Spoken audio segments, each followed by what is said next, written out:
Self Esteem has been listed as one of the favorites to win this year's Album of the Year award at the Mercury Prize ceremony for her second album, Prioritize Pleasure.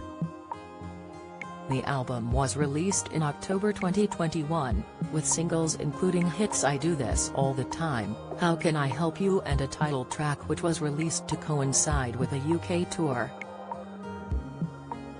The star has been praised by the likes of Taylor Swift's songwriting pal Jack Antonoff and former Marine Girls band member Tracy Thorn for her work.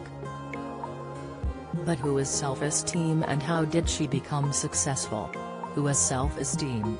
Rebecca Taylor, who is better known as her stage name Self Esteem, is an English singer-songwriter who was born in Rotherham. The inspiration behind the 35-year-old's stage name comes from the evolution of her confidence in her early 20s. The singer has been openly bisexual since 2013 and she has spoken about breaking into the industry in her 30s, stating she used to lie and say she was younger. She added that it took her a while to be proud of breaking into the industry later in life. How did Rebecca Taylor's career start? Rebecca started out as a member of folk duo Slow Club, which formed in Sheffield in 2006.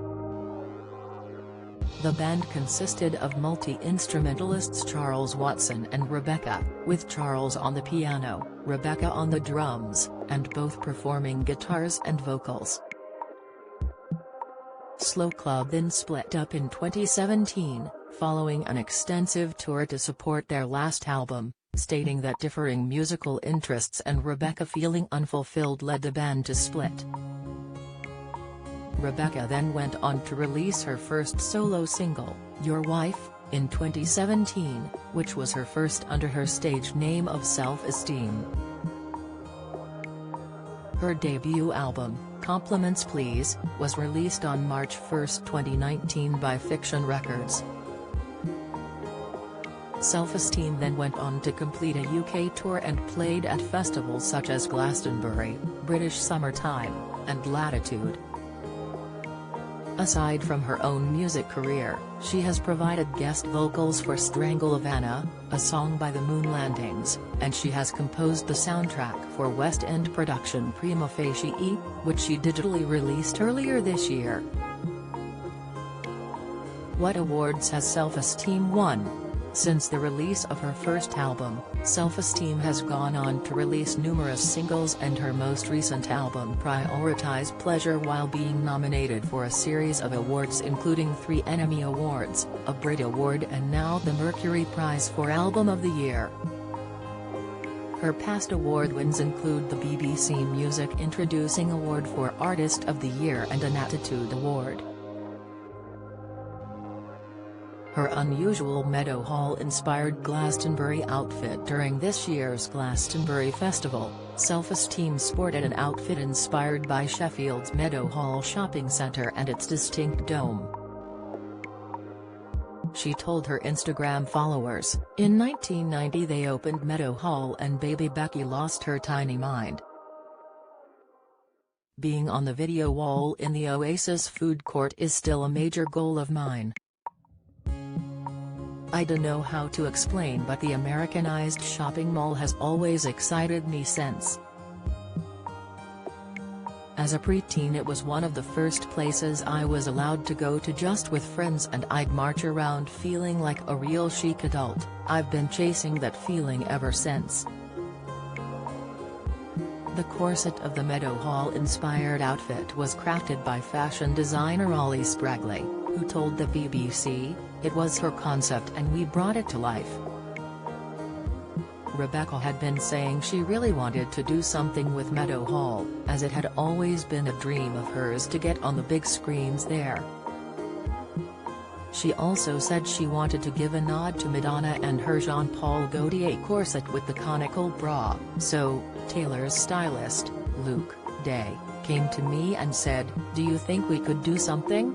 I saw her looking so happy and proud on stage and, I have to say I have been absolutely buzzing all weekend from seeing it. Self Esteem's MeToo battle. According to Self Esteem, Hollywood's #MeToo movement barely touched the music industry. The singer featured on BBC podcast The Next Episode to share female musicians' experiences, and she detailed one of her own in an episode as she was being sexually harassed by a record label boss. Back in 2019, Self Esteem spoke to Aluna Francis, one half of electronic duo Aluna George, on sexism in the music industry for the podcast. Aluna told the podcast that she was sexually assaulted by an industry figure who forced his hands into her underwear, undressed her and coerced her into performing oral sex. She explained, "It was like I was in a room with a completely different person. His behavior went from 0 to 100. I was like, all right mate, calm down. Take your hands out of my pants please." The last thing that was happening before I really got myself out of there is that he pinned me down and he'd taken his trousers down. In an interview with GQ magazine, singer Emmy the Great also shared her views on the #MeToo movement in the music industry. She spoke about how Self-Esteem had told her about her experiences, with the 35-year-old stating that a record label boss was grabbing my vagina and asking if he was going to have a good time in London. Self-Esteem reportedly told Emmy the Great, "I was a huge fan of the label and scared I messed up my chance to work with them by swiftly going home after that. I told my bandmate and management, but as we were all so hopeful they would sign us, it ended up being ignored." Self-Esteem has often spoken about misogyny in the music industry, previously stating, "I think I have every right to be doing this. Chris Martin is still doing this, so why do I worry? Because of society, and society is ruled by misogyny. I don't hate men at all, I fancy loads of them, but if we can slightly challenge things that people have never ever thought about, like the Brit Awards never having any women over 30, then that's a good thing."